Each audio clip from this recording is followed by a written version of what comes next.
এক গভীর জঙ্গলে থাকত একটি বিশাল আকারের বাঘ। তার গর্জনে পুরো বন কেঁপে উঠত। সে ছিল খুব শক্তিশালী, চাইলে যে কোনো পশুকে সহজেই হারাতে পারত। কিন্তু আশ্চর্যের বিষয়ে সে কখনো নিজের শক্তি নিয়ে অহংকার করত না।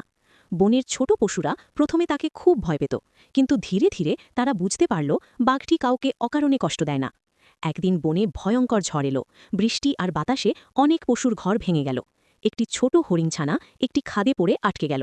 তার মা কান্নাকাটি করতে লাগল, কিন্তু কেউ সাহস করে কাছে যেতে পারল না। এই খবর শুনে বাঘটি সেখানে এলো। সবাই ভাবল এবার বুঝি হরিণছানার শেষ।